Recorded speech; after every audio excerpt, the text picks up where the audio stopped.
Bienvenidos a este su programa Una Mejor Calidad de Vida. Un gusto estar nuevamente con ustedes. Mi nombre es Diana Ramírez, soy fisioterapeuta para adultos mayores. Hola a todos, yo soy la doctora Daniela Navia, me dedico a la medicina integral del adulto mayor y junto con mi amiga Diana vamos a estar conversando hoy día de un tema muy importante. Así es, Daniela, vamos a estar conversando sobre la polifarmacia en el adulto mayor. Ese tema que quizás a veces este nombre un poquito desconocido, pero seguramente todos sabemos que los adultos mayores pues toman muchísima medicina justamente para sus enfermedades crónicas. Así que Daniela, que es geriatra, nos va a hablar sobre qué es la polifarmacia, cuál es el concepto de ese término. Así es, la polifarmacia es una de las causas o de las consecuencias en los adultos mayores que está muy presente. La polifarmacia, si bien la palabra poli nos hace referencia a 5 o más, según la OMS, polifarmacia se considera cuando la persona toma más de 3 pastillas al día. Muchas veces los adultos mayores no cuentan, como dentro de la polifarmacia, a las vitaminas. Piensan que la vitamina B, la vitamina C no son parte de un tratamiento cuando sí lo son. Entonces ahí es cuando aumenta mucho más el abanico de pastillas que uno toma durante el día. Esta polifarmacia, esta toma de más de 3 medicamentos, pueden llevar muchas veces a muchas consecuencias, como caídas, desestabilización de la presión arterial, incluso del azúcar y muchas otras consecuencias. Ahora, el problema es que mucha polifarmacia también se debe a la automedicación por parte del paciente, incluso también de los familiares. Y decir, mira, ¿qué tal si tomas tal pastilla que te va a ayudar mucho con la memoria? ¿O qué tal si tomas tal pastilla que te va a ayudar mucho a estar tranquilo en el día? Entonces ahí viene la polifarmacia y luego de eso la cascada también de signos y síntomas que a veces no son deseables por las mismas medicinas. Exactamente, muchos adultos mayores ya tienen una carga de medicina amplia y a veces vamos agregando más sin darnos cuenta. Como Daniela ha mencionado, estas cosas que a veces creemos que son medicamentos naturales o que me recomendó mi vecina o que le hizo bien a mi hermana, y yo también comienzo a tomar lo que es la automedicación sin consultar con el médico de cabecera. O también cuántas veces vamos donde un especialista, luego donde otro, pero ellos no están en constante comunicación como para saber qué está tomando el paciente, y muchas veces estas medicinas pueden chocar sus efectos y provocar efectos adversos. O muchas veces pasa que si tengo un dolor muscular, por ejemplo, me automedico un antiinflamatorio que me recomendaron en la botica de la esquina, pero realmente no he acudido al médico tratante, al especialista, para corroborar que de repente la dosis sea la adecuada, que la cantidad sea la adecuada, por cuánto tiempo debo tomar. O también muchas veces pasa, Daniela, que también nos han enviado una receta y seguimos replicando esa receta por mucho tiempo en lugar de acudir a una segunda consulta, ¿cierto? Pasa muchísimo, Dianita. Incluso he tenido muchos pacientes que, por ejemplo, hace 6 meses tuvieron una anemia, la cual la superaron, pero siguen tomando ácido fólico o complejo B. Es lo que siempre pasa. Entonces, esto va a crear que el paciente tenga mucha más hambre en el día o no pueda dormir. Entonces, ahí es cuando van a un médico y dicen, ay, no puedo dormir, y le mandan una pastilla para dormir, cuando no ven que la medicina de base es la que está provocando todo este trastorno. Y así pasa muchísimo. Incluso también pasa mucho con el hierro. Toman hierro para prevenir algo cuando no lo necesitan y viene, por ejemplo, el estreñimiento. Entonces, siempre lo que se sugiere es que el geriatra sea el médico de cabecera y sea más o menos como un director de orquesta. Y si tiene, y por supuesto siempre trabajar con interdisciplina, ¿no? Con el cardiólogo, con el diabetólogo, etcétera, para tener un mejor tratamiento. Entonces, en conjunto con la medicina que el paciente toma, revisar y decir, bueno, ¿qué tal si bajamos la dosis de esta medicina? O dejar de tomar este otro fármaco, o reemplazar por otro. Porque eso también pasa muchísimo, que cuando uno llega a la adultez mayor, hay fármacos que se adhieren de manera más intensa al paciente. Entonces ahí pasa que les da mucho sueño, o que se ponen irritables, o que a veces incluso se desorientan, pero es parte del efecto de la medicina. Entonces, como les decía anteriormente, el geriatra tiene que ser el médico de cabecera que puede de una manera guiar a los pacientes con el tratamiento, decir, sí, está bien lo que le mandó el cardiólogo, por ejemplo, pero qué tal si mejor empezamos con una dosis más baja, o qué tal si rotamos el medicamento a otro que igual le va a beneficiar. Entonces, ir viendo más o menos esa guía con el paciente adulto mayor. Exactamente, Daniela. Hay algo muy importante que tú has mencionado y que quizás para ponerlo como una manera mucho más práctica para que lo comprendan las personas que están ahorita viendo este video, es justamente por qué pasa esto en el adulto mayor y por qué quizás no pasaría en un joven. Precisamente el adulto mayor, primero que ha disminuido su cantidad de agua en el cuerpo. El adulto mayor tiene menos sed, muchos quizás lo han vivido, uno tiene que andar recordando al adulto mayor que beba agua, que se hidrate constantemente porque ellos han perdido algo que es innato, ¿no? De la sed, ha disminuido, entonces su líquido ha también bajado. Al haber menos líquido en su cuerpo, menos agua, menos cantidad de agua en su cuerpo, la medicina puede permanecer por más tiempo que en un adulto joven. El efecto de la medicina se prolonga más. Entonces, si a un adulto joven decimos que cada 8 horas toma cierta medicación, en un adulto mayor quizás esa medicación va a prolongarse el efecto en el cuerpo. Y es ahí también cuando a veces en adultos mayores que tienen problemas cognitivos o de Alzheimer, es recomendable que un familiar sea el que lleve la medicina, porque a veces chocan las medicinas también en la hora, se confunden, la toman antes, la toman muy después, entonces es importante que haya también un control en aquello. Y lo conocemos por esto, porque ha disminuido el agua. Otro de las causas también es porque también ha disminuido la masa muscular. Tenemos menos tejido muscular y tenemos más tejido adiposo. Y en el tejido adiposo también se adhiere mucho más el compuesto químico del medicamento, haciendo que sea más prolongado. Y es ahí cuando tenemos intoxicaciones por medicamentos que son tomados a horas adecuadas, o como decimos, con esta confusión también en pacientes que tienen Alzheimer. Entonces es muy importante, como Daniel ha mencionado, que haya un médico de cabecera que se sugiere que sea el geriatra para que lleve un control adecuado de esta medicina. Efectivamente, incluso como lo dice Anita, con todos estos cambios fisiológicos normales del envejecimiento, hay que tener mucho tino y cuidado al momento de prescribir o incluso para automedicarse. Uno cree que el paracetamol lo podemos tomar sin ningún tipo o sea, sin preocupación, ¿no? Pero no, hay muchas veces que, por ejemplo, cuando se sube la dosis del paracetamol a 1 gramo, muchos pacientes pueden tener mucho sueño y esto llevar a caídas, por ejemplo. E incluso también cuando dicen, uy, tengo las piernas hinchadas, me voy a tomar medio diurético. Eso puede bajar la presión y provocar una caída. Y así sucesivamente, cascada de síntomas y signos adversos de automedicarse o de la medicina incluso. Es también por eso que tener un control muy riguroso, hay que leer mucho bien antes de automedicarse cuando no se necesita realmente, sino que así sea tomar una vitamina, llamar al médico de cabecera o al geriatra, decir, lo puedo hacer porque también ese fármaco puede interactuar con el que uno está tomando de base y puede provocar muchos efectos adversos. Ahora, esto no significa que por tomar, por ejemplo, 3 fármacos, si tiene de base diabetes, hipertensión y problemas tiroideos, no quiere decir que, uy, tengo que dejar de tomar uno, en lo absoluto. Hay que seguir tomando la medicina de base en enfermedades crónicas, pero tener cuidado cuando uno va a tomar un medicamento, aparte por algún tipo de situación. Pasa mucho que el paciente, por alguna razón, tuvo, por ejemplo, algún accidente en casa. Entonces se empieza a tomar un desinflamatorio en altas dosis. Entonces, al tomarte desinflamatorio en altas dosis, empiezan con problemas gástricos. Entonces, aumenta el medicamento para proteger el estómago. Luego este medicamento lo pone con un poco de sueño o somnolencia. Entonces, aumenta una vitamina para subir el ánimo. Entonces, ayuda a la polifarmacia, sobre todo la automedicación, que puede llevar a muchas consecuencias, incluso sobre todo a ingresos hospitalarios. Y es por eso que a veces cuando uno va de médico en médico, el siguiente médico va a prescribir algo para la cascada del síntoma que le produjo el fármaco que se automedicó. Entonces, se puede controlar, incluso se pueden suprimir medicamentos, se está tomando más de 3 medicamentos, siempre bajo la vigilancia de un médico. De cabecera preferible el geriatra o el médico de confianza que tenga en la familia, ya sea por el cardiólogo, el diabetólogo o cualquier otro especialista que lo esté viendo ya para alguna condición como un presidente.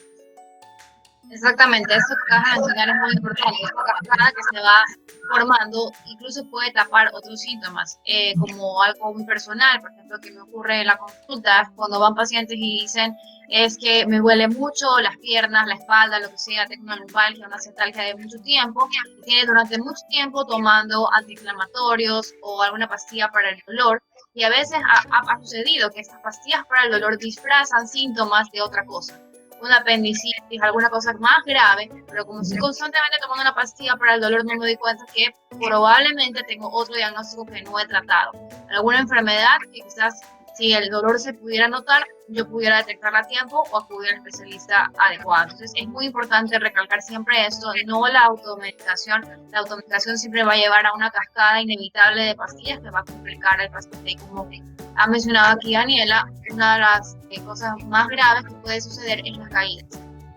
Las caídas que son provocadas por la somnolencia de muchos medicamentos o choque de medicamentos, la falta de estabilidad al momento de caminar o al momento de ponerse de pie, cambiar la transición de sentado a de pie, es una de las cosas más comunes en los adultos mayores provocadas justamente por la polifarmacia. Y como sabemos, estas caídas muchas veces se encadenan en fracturas de cadera. Y las fracturas de cadera, por lo general, hacen que el paciente no tenga luego una buena calidad de vida o termina en un reemplazo de cadera que quizás no era necesario todavía hacer una prótesis, realizar una prótesis. Entonces es muy importante cuidar todos estos aspectos para no llegar a desenlaces tan fatales como podrían ser una caída que puede provocar que el adulto mayor se deteriore con una mayor rapidez. Entonces, una vez más, importante siempre que sea un médico el que orqueste todo esto y, como Daniela también mencionaba, no quitar la medicina por quitar, porque si tenemos algunas enfermedades crónicas de base y necesitamos tomar las medicinas, también ocurre, Daniela, no sé si te ha pasado, pero que también el paciente se asusta y dice, no, es que yo no quiero tomar ya nada porque me han mandado 10 pastillas. Y se asustan porque leen las cajas, leen los frascos y se asustan de los efectos que probablemente pudieran suceder. Pero claro, llevado de una manera adecuada, probablemente eso no suceda. Pero el paciente también tiende a asustarse cuando le envían demasiada medicina. Sí, efectivamente siempre pasa, pero ahí es cuando viene la injerencia del médico geriatra de decir, no, podemos tomar este medicamento, pero a baja dosis en un tiempo prolongado. Pero igual hay muchos medicamentos que tomar por tiempo prolongado empiezan con estos efectos adversos. No pasa, por ejemplo, esto con las medicinas para la presión o para la diabetes, que se puede tomar por el tiempo indefinido. Pero sí pasa esto, que tener mucho cuidado con los desinflamatorios, con el omeprazol, con ciertos antihistamínicos que son para la alergia y con ciertas pastillas que son inductoras del sueño. Cuando se pasa un tiempo prudente o un tiempo reglamentario es cuando vienen los efectos adversos. Y entonces ahí vienen todos estos síntomas que estamos conversando que son efectos no deseados. Es por eso que siempre tener un control rutinario con el médico, por más que uno sienta confianza con uno mismo o sienta que no tiene ningún efecto que estemos hablando de este tema ahora, pero sí hacer un control de exámenes de laboratorio, por ejemplo, un control de perfil del hígado, perfil de los riñones, incluso medicamentos que provocan anemias. Entonces ahí es cuando vienen también otros síntomas que uno a veces puede sentir y automedicarse. Es por eso que hay que llevar este control todo el tiempo bien riguroso, por más que, como les decía, no tengamos ningún síntoma adicional, pero sí llevar un control. Incluso hay medicamentos para la presión o para la diabetes que requieren cambio al año o a los 3 años. Y como son a veces enfermedades silenciosas, entonces el paciente piensa que está todo bien, pero al hacer un control con el cardiólogo se da cuenta que, por ejemplo, la presión en la noche se empieza a elevar y como no duerme, no se siente nada. O hacer un control con el diabetólogo y cuando se dan cuenta está muy alta la hemoglobina glicosilada, que es el factor que mide el azúcar en los últimos 3 meses. Pero como no se siente, entonces uno no nota el cambio. Pero sí hay que hacerlo. Esto es como línea general los medicamentos más comunes que tomamos. Y no se diga también de los medicamentos que se usan para trastornos del sueño, para trastornos del pensamiento. Entonces, también hay que tener un control ahí, una mano bien fuerte. Exactamente. También algo que mencionábamos para aclarar un poquito el tema de las vitaminas. El tema de las vitaminas o los suplementos, o mi hija me trajo de Estados Unidos esta pastilla, a fulanita de tal le hizo bien, entonces yo también la voy a empezar a tomar. A veces tomamos más de lo que incluso el mismo frasco indica, porque me hace bien, quiero que me haga sentir mejor, me alivie X dolencia, entonces incluso hay a veces exceso en esas vitaminas o suplementos. Y las vitaminas o suplementos también tienen un compuesto químico que podría alterar la medicina de base que ya están tomando, que podría chocar, podría provocar también efectos adversos. No es que las vitaminas son malos, pero hay que saber tomarlos de acuerdo a cada caso, justificar de acuerdo a cada paciente, pero cada paciente es diferente, y ver que no una con otra para precisamente evitar todos estos efectos que estamos conversando. Como decíamos, la medicina no es mala, está ahí también para ayudarnos a aliviar ciertos cuadros, es importante también tomarlo para controlar enfermedades crónicas, pero hay que tener mucho cuidado de la manera. Efectivamente, y así es. Si son las vitaminas para tratar de paliar ciertos síntomas o ciertas deficiencias que pueden haber. Pero incluso para tomar vitaminas se hace previamente un examen de laboratorios y dosificar en sangre, por ejemplo, la vitamina B, la vitamina D, el ácido fólico, el hierro, y de acuerdo a esas falencias, entonces se va con la dosis que el paciente necesita. Mientras tanto, no hay que tomarlo como suplemento, porque lo que yo siempre con Diana también decimos, la alimentación es lo más importante, y lo que se come en casa sanamente puede suplir cualquier valor que esté deficiente en el examen de sangre. Si son valores muy marcados, por supuesto, tenemos que recurrir a la medicina, pero a la medicina en pastillas, en cualquier otra presentación me refiero. Pero mientras tanto, con una buena alimentación se va a evitar cualquier tipo de déficit que se pueda presentar a lo largo del camino. Y tomar también bastante agua, ayuda mucho a metabolizar todos los medicamentos que se estén tomando, que no se puedan, por ejemplo, suprimir. Entonces, si que toma más de 3 medicamentos en el día y no hay ninguno para cambiar o poderlo rotar, entonces sería bueno tomar bastante agua en el día para que los riñones trabajen bien y los metabolitos no queden en el cuerpo y no se provocan intoxicaciones o estos efectos adversos no deseados. El agua ayuda muchísimo a depurar, sobre todo para funcionamiento de hígado y riñones. Exactamente, y además de la alimentación y la hidratación adecuada, también yo agregaría el ejercicio físico. Hacer ejercicio físico constante a todas las edades, pero sobre todo en los adultos mayores, también ayuda a detener ciertas enfermedades, a enlentecer procesos degenerativos que a veces la medicina podría causar adversos como gastritis, por ejemplo. Hay muchos pacientes que acuden a mi consulta con artritis, con artrosis, que ellos mismos han sentido como realmente haciendo ejercicio físico, haciendo terapia física, les da un mayor efecto o un efecto más prolongado que la misma medicina.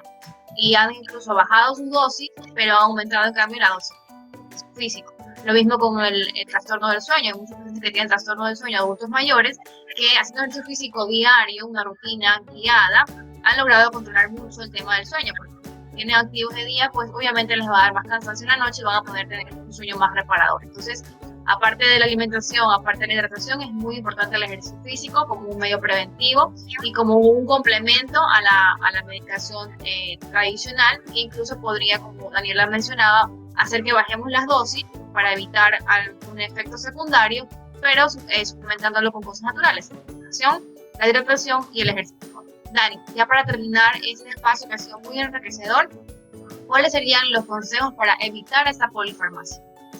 Así es, retomando un poquito más el concepto para recordarlo, polifarmacia se considera cuando se toma más de 3 pastillas en el día.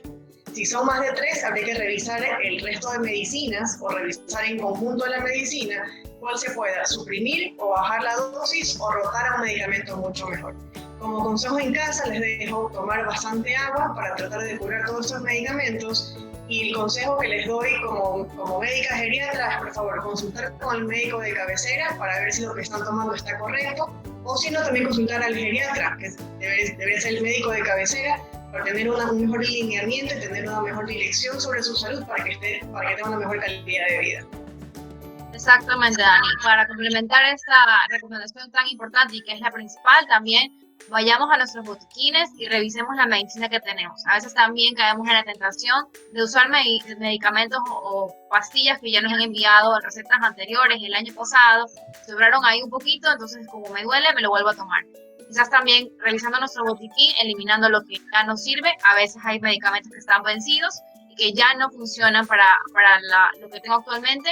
Entonces, revisar y eliminar aquello. Dejar solamente la medicina que realmente estoy tomando en la actualidad y lo otro ir desechando para no caer en la tentación de automedicarse. Daniela, ha sido un gusto compartir nuevamente este espacio y seguramente vamos a seguir compartiendo semana a semana temas muy interesantes para los adultos. Así es, el gusto ha sido mío y también un gusto haber compartido con todos ustedes que nos están viendo este segmento tan maravilloso. Nos vemos en una próxima, que tengan un lindo día.